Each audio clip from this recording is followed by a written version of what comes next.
I got so much motherfucking design on right now. Break it down, bring it back, make it clap. I got 3 old thoughts, new guap, wear that thing, bitches on my line. Hello everyone. Nah, pada video berikut ini kita akan membahas materi tentang pengantar ilmu geografi. Nah, pada pengantar ilmu geografi ini kita akan mempelajari tentang pengertian geografi, sejarah perkembangan geografi, objek geografi, aspek geografi, ruang lingkup geografi, konsep geografi, prinsip geografi, dan pendekatan geografi. Nah, untuk mempelajari materi lebih lanjut, yuk kita simak video berikut ini. Baik, pada kesempatan kali ini kita akan belajar tentang pengantar ilmu geografi. Apa sih itu geografi? Nah, kata geografi itu berasal dari bahasa Yunani yang dari geo, kata geo itu berarti bumi dan graphein yang berarti tulisan. Jadi secara harfiah, kata geografi itu berarti tentang deskripsi tentang bumi. Nah, banyak para ahli itu mengemukakan pendapatnya tentang apa sih itu geografi. Nah, yang pertama itu ada Claudius Ptolemeus itu mengemukakan bahwa geografi merupakan sajian sebagian atau seluruh permukaan bumi dan fenomena-fenomena yang terkandung di dalamnya dalam sebuah peta. Nah, kemudian ada juga yaitu Immanuel Kant itu yang mengemukakan bahwa geografi merupakan disiplin ilmu yang objeknya itu berupa benda-benda atau gejala-gejala yang tersebar dan berasosiasi dalam ruang. Nah, kemudian ada juga IGI atau Ikatan Geografi Indonesia itu mendefinisikan geografi sebagai ilmu yang mempelajari tentang persamaan dan perbedaan geosfer dengan menggunakan pendekatan kewilayahan dan konsep wilayah itu dalam konteks keruangan seperti itu. Nah, selanjutnya dalam geografi itu ada 2 objek kajian. Nah, yang pertama itu ada objek formal. Nah, apa itu objek formal? Nah, objek formal merupakan cara pandang dan cara berpikir tentang fenomena-fenomena dan gejala yang terjadi di permukaan bumi. Nah, yang kedua itu ada objek material. Nah, apa sih objek material geografi? Nah, di dalam objek material geografi itu ada litosfer, pedosfer, biosfer, kemudian ada hidrosfer, ada antroposfer, ada atmosfer, dan sebagainya. Oke, baik. Selanjutnya adalah sejarah perkembangan dari geografi. Nah, geografi diperkenalkan oleh seorang ahli filsafat dan astronomi terkenal bernama Eratosthenes pada tahun 194 sebelum Masehi. Kata geografi sendiri berasal dari bahasa Yunani yaitu geo yang berarti bumi dan graphein yang berarti tulisan. Jadi, geografi dapat diartikan sebagai ilmu yang mempelajari tentang lokasi, serta persamaan dan perubahan atau variasi keruangan atas fenomena fisik, serta manusia di atas permukaan bumi. Nah, dari sejarah perkembangan geografi sendiri dibagi menjadi 5. Yang pertama ada geografi klasik. Pada masa ini, pengetahuan tentang bumi masih dipengaruhi oleh mitologi dan cerita rakyat. Bangsa Romawi memberi sumbangan pada pemetaan karena mereka banyak menjelajahi negeri dan menambah teknik baru. Salah satu teknik adalah periplus, deskripsi dari pelabuhan dan daratan sepanjang garis pantai yang dilihat pelaut di lepas pantai. Beberapa tokoh geografi klasik antara lain Emasimaderos, Thales, Herodus, Eratosthenes, dan Ptolemeus. Yang selanjutnya adalah geografi abad pertengahan atau Renaissance. Pada masa ini, bangsa Arab seperti Al-Idrisi, Ibnu Battuta, dan Ibnu Khaldun memelihara dan terus membangun warisan yang ditinggalkan oleh bangsa Yunani dan Romawi di masa geografi klasik. Lewat perjalanan Marco Polo, geografi menyebar ke seluruh Eropa saat itu. Tujuan perjalanan para penjelajah sudah seperti God, Glory, dan Gospel. Wilayah-wilayah baru yang banyak ditemukan pada masa ini. Adapun beberapa tokoh geografi pada masa ini adalah Marco Polo, Bartholomeus Dias, Vasco da Gama, Columbus, Amerigo Vespucci, Vespinus dan Ibnu Khaldun. Yang ketiga adalah geografi modern. Pada masa ini geografi dikenal sebagai disiplin ilmu yang lengkap dan menjadi bagian dari kurikulum di universitas-universitas di Eropa, terutama yang ada di Prancis dan Jerman. Adapun beberapa tokoh geografi modern yang antara lain adalah Immanuel Kant, Alexander van Humboldt, Ralph Ritter, dan Charles Darwin. Yang keempat adalah geografi akhir abad ke-19 ke-20. Ciri pandang geografi akhir abad ke-19 adalah terhadap iklim, tumbuhan, hewan, serta bentang alam. Kebanyakan ahli geografi pada periode ini memperdalam geologi pada penelitiannya dan kajian geografi manusia semakin berkurang. Beberapa tokoh geografi zaman ini adalah Frederick Russell, Ferdinand von Rusch, dan Holden Vidal de la Balche, Preston E. James, dan Frank de Benham. Yang terakhir adalah geografi mutakhir. Perkembangan geografi saat ini lebih mengarah pada upaya pemecahan masalah yang dihadapi manusia. Geografi tidak bisa lepas dari ilmu lainnya yang sudah menggunakan metode kuantitatif dan peranti komputer dalam penyelidikannya. Tokohnya adalah Weyl dan Peter Haggard. Halo, hai, berjumpa lagi dengan aku Kak Prima Noviani dalam pembahasan materi geografi. Nah, pada kesempatan kali ini kakak akan membahas tentang ruang lingkup geografi dan juga konsep dari geografi itu. Sebelum kita ke pembahasan, kakak ingin bertanya nih kepada adik-adik semua, ruang lingkup geografi itu apa sih? Ada yang tahu? Iya, benar sekali. Ruang lingkup geografi merupakan batasan dari kita membahas tentang geografi itu sendiri. Jadi, ruang lingkup geografi itu membantu memudahkan kita dalam mempelajari geografi itu sendiri. Dalam ruang lingkup geografi terdapat 5 hal yang akan kita pelajari. Yang pertama, kita akan belajar bagaimana mengungkapkan suatu kejadian yang terjadi di bumi. Yang kedua, yaitu kita akan meneliti sebab akibat dari gejala yang terjadi di permukaan bumi itu tadi. Kemudian yang ketiga, yaitu mempelajari persamaan dan perbedaan gejala-gejala atau fenomena yang terjadi di permukaan bumi. Kemudian yang keempat, yaitu mempelajari bagaimana persebaran dari gejala atau kejadian di bumi. Kemudian dan yang kelima, itu ada pemecahan masalah-masalah geografi. Misalnya, ada penebangan hutan yang mengakibatkan banjir dan dicari bagaimana solusi dari fenomena tersebut. Nah, di dalam ruang lingkup geografi, teman-teman tahu nggak sih ada berapa pembagiannya?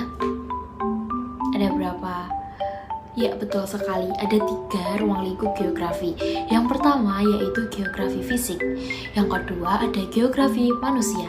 Dan yang ketiga ada geografi regional. Nah, kita akan kupas satu persatu. Yang pertama yaitu geografi fisik. Geografi fisik itu apa sih? Jadi, geografi fisik merupakan salah satu ruang lingkup dari ilmu geografi yang dapat dimanfaatkan untuk mengkaji hal-hal yang berhubungan dengan lingkungan alam selain manusia. Misalnya, kita akan mempelajari tentang iklim, relief, dan gejala lain yang terdapat di atmosfer, hidrosfer, biosfer, antroposfer, pedosfer, dan litosfer. Kemudian yang kedua ada geografi manusia. Nah, geografi manusia apa sih teman-teman? Ada yang tahu nggak nih? Jadi, kalau geografi manusia merupakan ruang lingkup sosial dari ilmu geografi yang mengkaji tentang perilaku manusia baik secara individu maupun kelompok dan mengkaji tentang bagaimana dampaknya terhadap lingkungan. Nah, misalnya kita akan mempelajari tentang dinamika penduduk. Di dalam dinamika penduduk, kita akan mempelajari bagaimana perilaku manusia tersebut di suatu ruang tersebut. Kemudian kita akan mempelajari apa saja bentuk-bentuknya. Jadi kita akan menggunakan aspek geografi manusia. Kemudian selain dinamika penduduk, kita akan mempelajari tentang sebaran penduduknya dan aktivitas ekonomi pada suatu daerah tersebut. Kemudian ruang lingkup geografi yang ketiga yaitu ada geografi regional. pada geografi regional ini kita akan membahas tentang bagaimana aspek fisik dan manusia dalam relasi keruangan di suatu wilayah.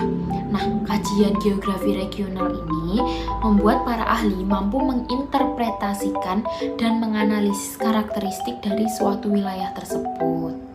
Nah, itu tadi merupakan 3 ruang lingkup dari geografi. Selanjutnya kita akan membahas tentang konsep dasar dari geografi. Teman-teman tahu nggak nih, terdapat 10 konsep dasar geografi. Nah, apa saja? Kita akan membahasnya satu persatu. Simak penjelasan berikut ya. Melalui seminar dan lokakarya ahli geografi pada tahun 1998 dibentuk konsep dasar untuk perkembangan geografi di Indonesia. Dalam seminar tersebut menghasilkan 10 konsep esensial geografi, yakni yang pertama, yaitu konsep lokasi. Konsep lokasi merupakan konsep yang mengkaji posisi letak dari suatu objek geografi di permukaan bumi. Konsep lokasi ini dibagi menjadi 2, yaitu lokasi absolut dan lokasi relatif. Lokasi absolut adalah lokasi yang menunjukkan objek tertentu oleh garis astronomis, yaitu garis lintang dan garis bujur. Yang kedua, yaitu ada lokasi relatif, yakni lokasi yang ditentukan menurut tempatnya, berada di dekat objek lain atau di sekitar tempat tersebut. Nah, contoh dari konsep lokasi yakni di daerah dingin, orang-orang cenderung menggunakan baju tebal, berbeda dengan orang-orang di kawasan pantai yang lebih sering terlihat menggunakan kaos. Kemudian, konsep yang kedua, yaitu konsep jarak. Konsep jarak adalah konsep yang menghubungkan antara dua belah objek atau lebih, di mana konsep jarak ini diukur berdasarkan satuan panjang atau jarak mutlak dan waktu, yakni jarak relatif. Nah, apa sih yang dimaksud dengan jarak mutlak dan jarak relatif? Jarak mutlak adalah jarak antara dua buah objek atau lebih yang bisa diukur dengan satuan panjang, misalnya kilometer, meter, dan sebagainya. Yang kedua, yaitu jarak relatif. Jarak relatif adalah jarak yang dihitung berdasarkan satuan waktu, sehingga menimbulkan perbedaan antar individunya. Nah, contoh dari konsep jarak yaitu lokasi usaha akan dekat dengan pusat kota yang ramai penduduk agar pemasarannya lebih mudah dan cepat laris. Jadi, kalau kita menjual suatu barang dan kita menjualnya di lokasi yang ramai seperti di pusat kota, barang yang kita jual akan segera habis. Yang ketiga, yaitu konsep morfologi. Konsep morfologi atau relief, yakni perwujudan dari bentuk permukaan bumi yang mengakibatkan pengangkatan dan penurunan suatu wilayah. Bisa diartikan dengan hubungan bentuk bumi dengan aktivitas manusia. Nah, contoh dari konsep morfologi ini ada 2. Permukiman lebih padat di daerah datar dibandingkan dengan daerah yang berada di pegunungan. Teman-teman bisa tahu ya, kalau di daerah datar kita bisa bebas membangun rumahnya. Sedangkan kalau di pegunungan, kita akan terancam dengan kemiringan lerengnya dan bahaya tentang erosi maupun tanah longsornya. Kemudian masyarakat di daerah pegunungan atau dataran tinggi rata-rata bekerja sebagai petani, sedangkan di pesisir pantai masyarakat cenderung bekerja sebagai nelayan. Nah, kemudian yang keempat ada konsep keterjangkauan. Konsep keterjangkauan merupakan interaksi antara tempat yang bisa dicapai dengan berjalan kaki maupun transportasi. Nah, konsep keterjangkauan ini dikaitkan dengan kondisi medan menuju tempat tersebut, apakah mudah dilalui ataupun sulit. Nah, contoh dari konsep keterjangkauan ini, dari Jakarta menuju kota Kalimantan akan lebih efektif jika menggunakan pesawat terbang daripada menggunakan kapal. Nah, jika Jakarta menuju Bandung akan lebih mudah dijangkau dengan kereta api daripada dengan mobil, begitu. Nah, konsep geografi yang kelima merupakan konsep pola. Konsep pola ini menggambarkan susunan fenomena atau bentuk di muka bumi, baik yang sifatnya alami maupun non-alami atau bersifat sosial budaya. Nah, fenomena alami ini merujuk pada alam seperti aliran sungai, jenis tanah, dan lain sebagainya. Sedangkan fenomena sosial budaya merujuk pada manusianya seperti mata pencaharian, tempat tinggal, sandang dan pangan, dan sebagainya. Nah, contoh dari konsep pola ini yakni terdapat aliran sungai yang berkaitan dengan struktur geologi pada suatu daerah. Kemudian ada mata pencaharian, orang-orang yang berada di kawasan dengan curah hujan yang tinggi akan cenderung memiliki mata pencaharian sebagai petani. Sedangkan pada daerah yang memiliki curah hujan yang rendah, penduduknya akan memiliki mata pencaharian sebagai penggembala ternak. Kemudian konsep geografi yang keenam ada konsep aglomerasi. Konsep aglomerasi atau pemusatan adalah pengelompokan suatu peristiwa dan fenomena yang dikaitkan dengan aktivitas manusia. Konsep ini diartikan sebagai persebaran penduduk yang sifatnya pengelompokan di wilayah tertentu. Nah, contoh dari konsep aglomerasi ini ada sekelompok penduduk cenderung tinggal dengan tingkat yang sejenisnya, sehingga muncul istilah kawasan elit, kawasan kumuh, dan lain sebagainya. Kemudian contoh lainnya ada kota Jepara terkenal dengan ukiran atau mebelnya karena memang banyak masyarakat yang memiliki mata pencahariannya itu sebagai pengukir atau membuat model ukiran pada suatu kayu. Kemudian konsep geografi yang ketujuh ada nilai kegunaan. Konsep nilai kegunaan berkaitan dengan manfaat yang diberikan pada wilayah tertentu pada manusia. Konsep nilai kegunaan ini sifatnya relatif. Artinya, antar manusia akan menerima nilai guna yang berbeda-beda. Nah, contoh dari konsep nilai kegunaan ini apa sih? Nah, contohnya ada di daerah Puncak Bogor, banyak masyarakat yang memanfaatkan villa atau tempat rekreasi. Nah, akan tetapi ada beberapa masyarakat yang tidak memanfaatkan tempat ini untuk mencari uang, alias ya villanya itu untuk keluarganya sendiri, bukan dimanfaatkan untuk disewakan untuk orang lain. Kemudian konsep geografi yang ke-8 ada interaksi dan interdependensi. Konsep ini berkaitan dengan kebutuhan masyarakat di wilayah tertentu terhadap wilayah lain. Hal ini karena setiap wilayah tidak akan bisa memenuhi semua kebutuhannya sendiri, sehingga tetap membutuhkan wilayah lain yang akan memunculkan adanya hubungan timbal balik. Nah, contoh dari konsep interaksi dan interdependensi adalah pergerakan barang sandang dari kota ke desa, sementara pergerakan barang pangan dari desa ke kota. Contoh lainnya di Kota Solo dan Kabupaten Karanganyar. Kota Solo sebagai lahan industrinya, sedangkan Kabupaten Karanganyar sebagai pemasok SDM-nya. Konsep yang ke-9 terdapat konsep diferensiasi area. Konsep ini berkaitan dengan karakteristik atau ciri khas yang terdapat pada daerah tertentu, yang dimana daerah lain itu tidak memiliki ciri khas atau karakteristik tersebut, sehingga karakteristik ini dimanfaatkan penduduknya sebagai mata pencaharian unggulan.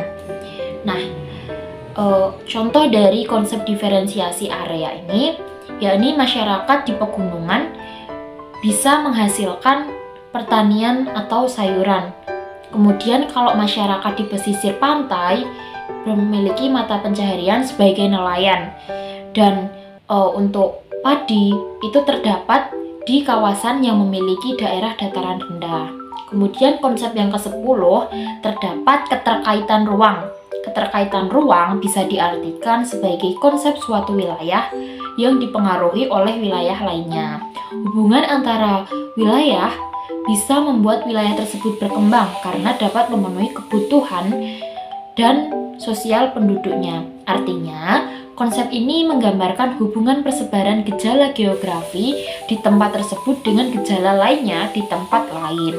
Contohnya, Jakarta banjir disebabkan oleh kawasan Bogor yang hujan deras. Nah, itu tadi merupakan 10 konsep dasar geografi. Selanjutnya, kita akan mempelajari tentang prinsip geografi.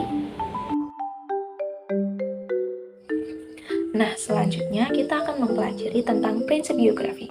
Prinsip geografi ini dibagi menjadi 4 jenis. Pertama yaitu prinsip deskripsi, yang kedua ada prinsip distribusi, yang ketiga ada prinsip interrelasi, dan yang terakhir yaitu prinsip korologi. Nah, prinsip deskripsi adalah prinsip geografi yang digunakan untuk menggambarkan atau memaparkan sebuah fenomena geosfer. Nah, prinsip ini berfokus pada penjabaran tanpa adanya analisis mendalam. Penggambaran atau penjabaran pada prinsip ini bisa menggunakan tabel, grafik, citra, ataupun peta. Nah, contohnya yaitu tabel data jumlah penduduk di Asia Tenggara ataupun grafik kenaikan kasus COVID-19 di Indonesia. Nah, prinsip selanjutnya yaitu prinsip distribusi. Prinsip distribusi adalah prinsip geografi yang berfokus pada persebaran suatu fenomena geosfer. Prinsip ini membahas seberapa luas persebaran suatu fenomena, seberapa sering atau seberapa jarang suatu fenomena tersebut muncul, dan sebagainya. Contohnya yaitu peta persebaran sumber daya alam logam di Indonesia dan peta persebaran penduduk di Jawa Barat. Nah, ciri khas dari prinsip ini adalah adanya data persebaran. Jadi, prinsip ini bisa digunakan ketika terdapat ketidakmerataan fenomena di suatu wilayah. Nah, prinsip yang ketiga yaitu prinsip interrelasi. Prinsip interrelasi adalah prinsip geografi yang berfokus pada hubungan timbal balik atau sebab akibat antar sebuah fenomena geosfer. Nah, prinsip ini menjelaskan mengapa fenomena bisa terjadi akibat adanya fenomena lain. Contohnya yaitu gempa bumi. Nah, gempa bumi ini bisa terjadi akibat adanya tumbukan lempeng bumi. Selain itu, adanya hujan lebat yang terjadi secara terus-menerus juga dapat menyebabkan terjadinya banjir. Selain itu, juga ada contoh lain yaitu adanya musim panas yang terus-menerus juga dapat menyebabkan kebakaran hutan. Nah, selanjutnya untuk prinsip yang keempat atau prinsip terakhir yaitu prinsip korologi. Prinsip korologi adalah prinsip yang menjabarkan, melihat persebaran, dan hubungan sebab akibat dari fenomena yang terjadi. Prinsip ini merupakan gabungan dari ketiga prinsip sebelumnya, yaitu prinsip distribusi, prinsip deskripsi, dan prinsip interrelasi. Contohnya, kita ingin membahas tentang gunung api di Indonesia, maka kita bisa membahas jumlah gunung api yang ada di Indonesia, persebaran gunung api yang ada di Indonesia.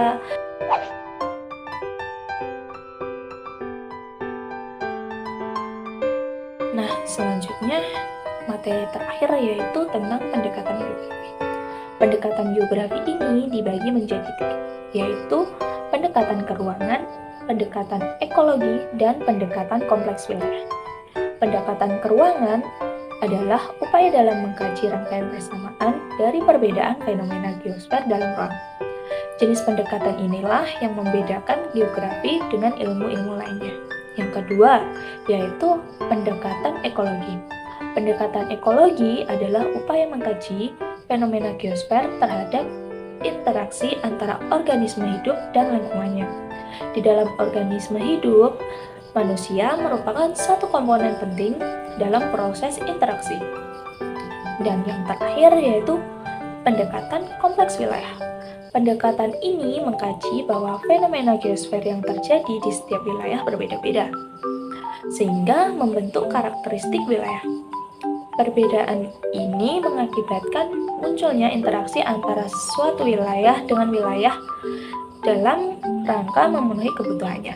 Misalnya, wilayah desa berinteraksi dengan wilayah perkotaan. Nah, di mana di perkotaan membutuhkan tenaga kerja, sedangkan